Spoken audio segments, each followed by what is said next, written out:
Hello అండి, welcome to our channel. Today మన వీడియోలో రీయూజ్డ్ కంటెంట్ గురించి చెప్తున్నా. అసలు రీయూజ్డ్ కంటెంట్ అని ఎందుకు వస్తుంది? ఒకసారి యూజ్ చేసిన కంటెంట్ని మళ్ళీ రెండోసారి యూజ్ చేస్తే దాన్ని రీయూజ్డ్ కంటెంట్ అని అంటారు. ఫర్ ఎగ్జాంపుల్, ఒక రిమోట్ ఉందనుకోండి నా దగ్గర, దాన్ని నేను పట్టుకొని చెప్తే అది ఒరిజినల్ అవుతుంది, రీయూజ్డ్ కంటెంట్ అని అవ్వదు. అదే ఒక ఫోటోని గూగుల్ నుండి డౌన్లోడ్ చేసి మ్యూజిక్ పెట్టో సాంగ్ పెట్టో అప్లోడ్ చేస్తే రీయూజ్డ్ కంటెంట్ అని వస్తుంది.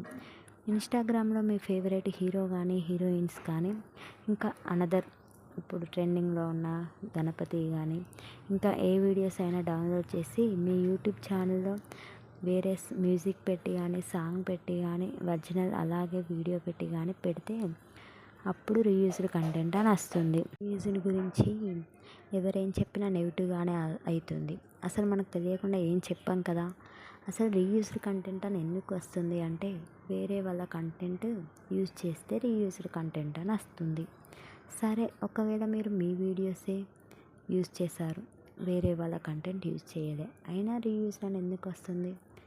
అసలు ఎట్లాంటి వీడియోస్కి రీయూజ్డ్ అని వస్తుందో ఈ వీడియోలో నేను చెప్తా. స్కిప్ చేయకుండా వీడియో చివరి వరకు చూడండి ఫ్రెండ్స్. మీకు మంచి ఇన్ఫర్మేషన్ అయితే ఈ ఛానల్లో దొరుకుతుందని నేను అనుకుంటున్నా. ఈ రీయూజ్డ్ అని చెప్పి మానిటైజేషన్ పోయే ఛానల్స్ని మనం రోజు రోజుకి చాలా చూస్తున్నాం. ఇందులో క్రియేటర్స్ చేసే మిస్టేక్స్ కూడా చాలా ఉన్నాయి. మానిటైజేషన్ అయ్యే వరకు చాలా పర్ఫెక్ట్గా ఏ మిస్టేక్ లేకుండా చేస్తున్నారు. తర్వాత నుంచి మానిటైజేషన్ అయిపోయింది కదా, మన ఛానల్కి ఏమవుతుంది అని ఇష్టం వచ్చినట్టు పెడుతున్నారు. చాలామంది లాంగ్ వీడియోస్కి మ్యూజిక్ పెట్టద్దు, కాపీరైట్ పడుతుంది, షార్ట్స్కి మాత్రం ఏమైనా పెట్టచ్చు అనుకుంటున్నారు. షార్ట్స్లో దేవుని వీడియోస్ పెట్టి మ్యూజిక్ పెట్టి వదిలేస్తున్నారు. వాటికి వ్యూస్ బాగానే వస్తున్నాయి. బట్ మానిటైజేషన్ ప్రాసెస్ వచ్చేసరికి రీయూజ్డ్ కంటెంట్ అని వస్తుంది. ఎప్పుడైనా రీయూజ్డ్ కంటెంట్ రాకుండా ఉండాలంటే మీ కంటెంటే పెట్టండి, ఓన్ది వాయిస్ ఓవర్ ఇచ్చి. వేరే వాళ్ళది అస్సలు పెట్టద్దు.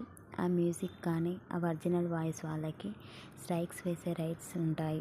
ఈరోజు కాకపోయినా రేపైనా ఎల్లుండైనా ఎప్పుడైనా వాళ్ళు స్ట్రైక్స్ వేయచ్చు. కాబట్టి మీ ఛానల్కి రీయూజ్డ్ అని వస్తుంది. కాబట్టి నేను చెప్పొచ్చేది ఏంటంటే, మీరు మీ ఓన్ వాయిస్తో మీ కంటెంట్ని పెట్టండి వాయిస్ ఓవర్ ఇచ్చి. అప్పుడు మీ ఛానల్కి ఏ ప్రాబ్లం ఉండదు.